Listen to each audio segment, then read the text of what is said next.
اب میں آپ کو جدید دور سے چند مثالیں دیتا ہوں، پرانی تو دے دی ہے، جدید بھی دے دیتا ہوں، اور یہ بات اگر آپ سمجھ لیں گے نا تو آج کے حالات کو سمجھنا بہت آسان ہو جائے گا۔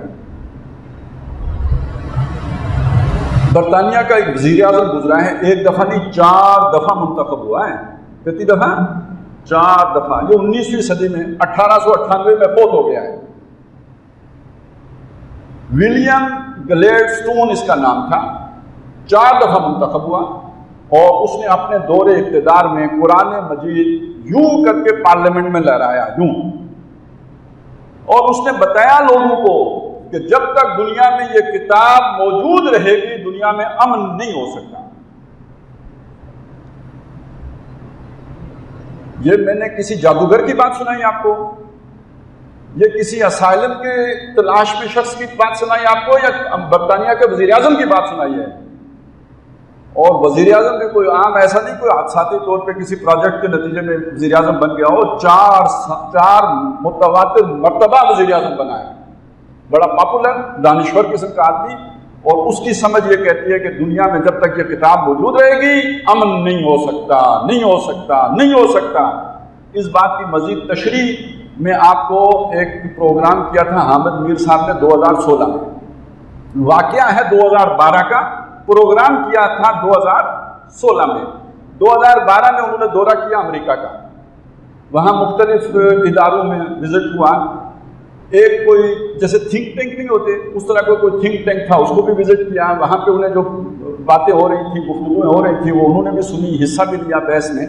تو انہوں نے اس گفتگو کے حوالے سے ایک کالم لکھا، بلکہ پروگرام جو ان کا پروگرام کیا ہوتا ہے، ٹاکس کیا ہوتا ہے، کیپٹل ٹاک، اس میں بھی ذکر کیا انہوں نے کہ وہاں انہوں نے یہ بات کہی، کیونکہ یہ گریڈیشن ہو چکی تھی، مسلمان 4 قسم کے ہیں، فنڈامنٹلسٹ ہیں جو بہت خطرناک ہیں، ٹریڈیشنلسٹ ہیں جو خطرناک ہو سکتے ہیں اگر فنڈامنٹلسٹ کے ساتھ مل جائیں تو، ماڈرنسٹ ہیں یہ اپنے ہی بندے ہیں، سیکولرسٹ ہیں ان سے تو کوئی خطرہ ہی نہیں، یہ 4 قسم کے مسلمان ہیں۔ تو گویا ان کے اعتبار سے محفوظ ترین مسلمان کون سے ہوں گے؟ جو سیکولر ہیں یا جو ماڈرسٹ ہیں، یہ مسلمان ان کے اعتبار سے، یعنی ان کے پاس اگر کوئی چیز ہوگی تو گویا محفوظ ہاتھوں میں ہے، ٹریڈیشنلسٹ کے ہاتھ میں آ گئی یا فنڈامنٹل، یہ خطرناک لوگ ہیں۔ اب اس کی بات کے ساتھ جوڑے ہیں کہ جو کہتے ہیں جب تک دنیا میں یہ کتاب رہے گی دنیا میں امن نہیں ہو سکتا، تو یہ 4 گروہوں کو ذہن میں رکھیں تو خطرہ جن سے ہے وہ ان کی نظر میں بدامنی پیدا کرنے والے لوگ ہیں۔ آگے چلیے، اب یہ ہے بات کانٹے کی، اور سمجھیے کیا بات ہے۔ انہوں نے کہا کہ ہر وہ مسلمان جو یہ یقین رکھتا ہو کہ یہ کتاب اللہ نے نازل کی ہے محمد رسول اللہ پر، وہ پوٹینشل فنڈامنٹلسٹ ہے۔ نہیں سمجھ آئی؟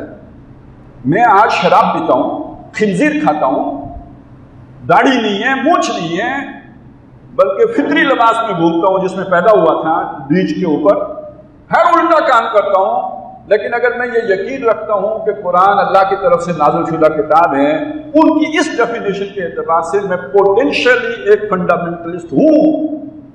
کیا مطلب؟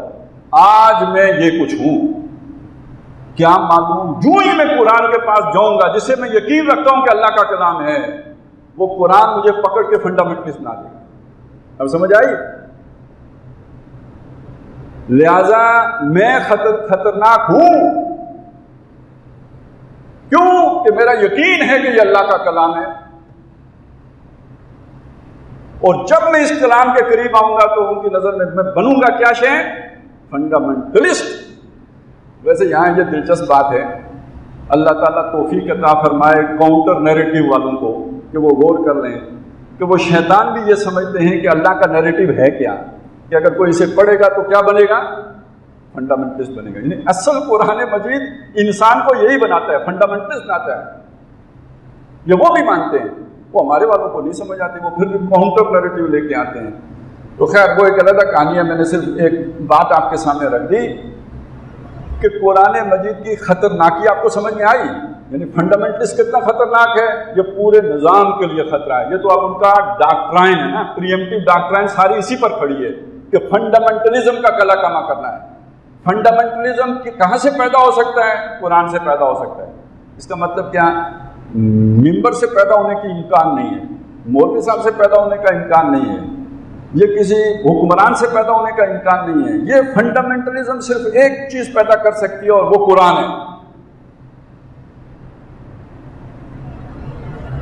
ہم تو مختلف کیٹیگریوں میں آ گئے نا. یا تو میں ہوں گا سیکولرسٹ، یا میں ہوں گا جو ماڈرنسٹ، یا میں ہوں گا ٹریڈیشنلسٹ. میں خطرہ نہیں پیدا کر سکتا. میں تو وہ کیا اقبال نے کیا خوب بات کہی ہے کہ ندا وہ میں نے کہا شیخ حرم سے، میں نے کہا شیخ حرم سے تے محراب منبر سو گیا کون؟ ندا مسجد کی دیواروں سے ہی آئی. وہ تو ایسی بھنگ پی کے سو ہوئے تھے، جواب بھی نہیں دیا. ندا مسجد کی دیواروں سے ہی آئی. فرنگی بتکدے میں کھو گیا کون؟ تو چلے یہ جو سیکولرسٹ ہے اور ماڈرنسٹ ہے یہ فرنگی بتکدے میں کھو گیا، تو یہ بھی تو طے محراب و منبر سو گیا. خطرہ ان تینوں سے نہیں ہے، خطرہ فنڈامنٹلسٹ سے ہے. تو وہ کون وہ جو ہے نا وہ اس کا چشمہ کہاں بہتا ہے، کہاں سے آبیاری ہوگی اس کی؟ وہ قرآن سے ہوگی. اب آپ کو سمجھ آئی قرآن ان کے اعتبار سے کتنی خطرناک کتاب ہے. لہذا اس کتاب کو احیا بگاڑنا، تحریف کرنا، توہین کرنا، مسلمانوں کے دل سے اس کی عظمت کو نکالنا، یہ باقاعدہ ایک جو سمجھیے کہ ان کی ضرورت ہے. اس ضرورت کے تحت یہ توہین کی جاتی ہے.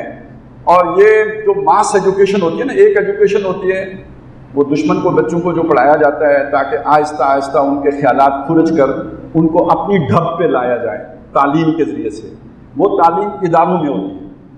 لیکن ایک ہوتی ہے ماس ایجوکیشن، وہ ڈراموں کے ذریعے سے ہوتی ہے، افسانوں کے ذریعے سے ہوتی ہے. ماڈل بنائے جاتے ہیں، رول ماڈل، پھر ان کو باقاعدہ لانچ کیا جاتا ہے، پھر ان سے الٹی سیدھی حرکتیں کروائی جاتی ہیں اور یوتھ پھر ان کے جیسی بننے کی کوشش کرتی ہے. تو اس طرح یہ ماس ایجوکیشن کے طریقے. انہی میں ایک حربہ یہ ہے کہ وہ چیزیں جو معاشرے کے لیے ناقابل قبول ہوں وہ ایک دفعہ کراؤ، شدید رد عمل آئے گا. دوسری دفعہ کراؤ، رد عمل اس سے کم ہو جائے گا. کراتے چلے جاؤ، کرتے کرتے لوگ اس کے عادی ہو جائیں گے. میں نے کہا یہ 35 سال کا عمل ہے. بتایا تھا نا سلمان رشدی سے شروع ہوا، یہاں تک پہنچا ہے. 35 سال کا عمل ہے. اس وقت جو ہماری حسیات تھی وہ آج بہت کند ہو گئی ہے، آج ٹھنڈی ہو گئی ہے، اب کم ہو گئی. عام آدمی سنتا ہے، کامن سینس جس کو ہم کہتے ہیں، معقول آدمی چلیں جسے ہم کہیں، کہتے ہیں یار ہوتا رہتا ہے دنیا میں، تو یہ مسلمان زیادہ اچھل کودیں نہیں کرتے رہتے ہیں. یہ مولویوں کو آیا ہوتا ہے جلوس کا شوق، تو چلیں یہ بہانہ بنتا ہے، تو وہ ایشو اٹھتا ہے تو یہ سڑکوں پہ آ جاتے ہیں، 2 دن نعرے ماریں گے پھر گھر چلے جائیں گے. اور یہ عام آدمی گویا اس کا عادی ہو چکا ہے ایک نارمل ایکٹیویٹی کے طور پر. تو کامیابی ہو رہی ہے یا نہیں ہو رہی؟ نہ آسمان ٹوٹا، نہ زمین پھٹی.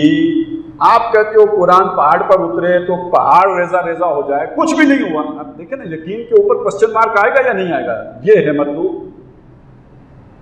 یہ ہے مقصود، اور یہ ہے وہ آزمائش جو اللہ تعالیٰ ہماری لے رہا ہے کہ دیکھیں اس کے باوجود بھی یقین رکھتے ہیں یا نہیں رکھتے. یہ ہو گیا جی ایک پہلو.